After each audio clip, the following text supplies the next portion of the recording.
যুবশক্তি ভরসা কার্ড নিয়ে একটা বিশাল বড় কিন্তু প্রশ্ন কবে শুরু হচ্ছে। তো তারই একটা সুখবর আপনাদের জানাতে চলেছি। তো প্রত্যেককেই বলবো চ্যানেলটির সঙ্গে থাকুন এবং ভিডিওটি প্রথম থেকে শেষ পর্যন্ত দেখুন। অবশ্যই ইনফরমেটিভ ভিডিও যারা যুবশক্তি ভরসা কার্ডে অ্যাপ্লাই করতে চাইছেন তাদের জন্য।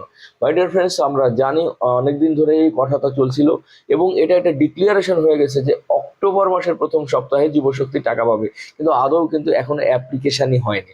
তো সেক্ষেত্রে কি হবে বা কি হতে চলেছে এবং কেমন যাচাই বাছাই হবে, তো অবশ্যই বলবো যে আমাদের মধ্যে অনেকের মধ্যে একটা ভ্রান্ত ধারণা আছে যে পূর্ববর্তী সরকারের যে প্রকল্প ছিল যুবসাথী প্রকল্প, সেখানকার সমস্ত লোক চলে আসবে কিনা। তো 100% এটা বলছি যে না, যুবসাথীতে যারা ছিলেন তাদের সবাই কিন্তু যুবশক্তিতে আসছেন না। এখানে কিন্তু সরকার ভেরিফিকেশন করবে, কারণ যখন যুবসাথী শুরু হয়েছিল তখন কিন্তু সঠিকভাবে ভেরিফিকেশনটা হয়নি। তো সেই কারণে সরকার কিন্তু, আমরা অন্নপূর্ণা যোজনায় দেখলাম তারা যথেষ্ট পরিমাণ কঠোরভাবে ভেরিফিকেশন করেছেন এবং সেই ভেরিফিকেশনের যদি ধারাবাহিকতা বজায় থাকে তাহলে যুবশক্তিতেও কিন্তু যথেষ্ট সতর্কভাবেই ভেরিফিকেশন করতে চলেছেন। তো যারা যারা আবেদন করতে চাইছেন তাদের জন্য অবশ্যই বলবো, আপনি আপনার মাধ্যমিকের স্কুল পাস সার্টিফিকেট এবং মার্কশিট, কিংবা যদি উচ্চ মাধ্যমিক পাস হন তাহলে উচ্চ মাধ্যমিকের স্কুল পাস সার্টিফিকেট এবং মার্কশিট, এবং যারা গ্রাজুয়েশন কমপ্লিট করেছেন যাদেরকে সরকার 3,000 টাকা করে দিতে চেয়েছে, তো তাদেরকে অবশ্যই বলবো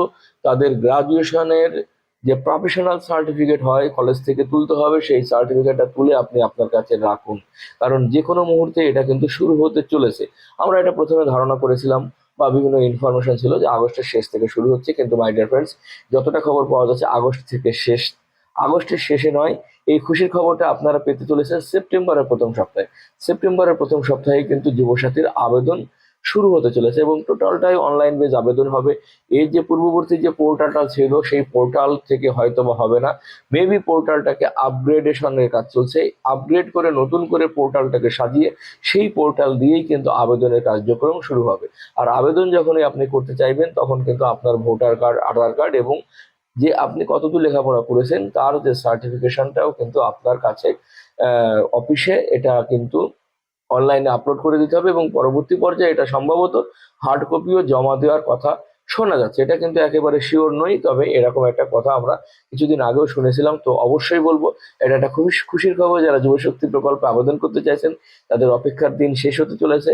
আগামী মাসের শুরু থেকেই কিন্তু এই প্রকল্পে আবেদনের কার্যক্রম শুরু হয়ে যাবে। তো অবশ্যই বলবো প্রত্যেককে চ্যানেলের সঙ্গে থাকুন এবং কোনো বাড়তি কথা বলি না, কোনো অতিরিক্তভাবে সময় নষ্ট করার চেষ্টাও করি না। খুব শর্ট অ্যান্ড সিম্পল আপনাদেরকে ইনফরমেশনটা দিয়ে দিই এবং তাই বলবো অবশ্যই চ্যানেলটিকে সাপোর্ট করুন এবং বিভিন্ন রকম কমেন্টস করুন। আপনাদের একটা কমেন্টস, আপনাদের একটা সাবস্ক্রাইব আমাদের অনেক বেশি অনুপ্রাণিত করে আপনাদেরকে নতুন নতুন ইনফরমেশনটা আপনাদের কাছে পৌঁছে দেওয়ার জন্য। তো সকলেই ভালো থাকবেন, সুস্থ থাকবেন এবং চ্যানেলটিকে সাবস্ক্রাইব করবেন। তো থ্যাংক ইউ।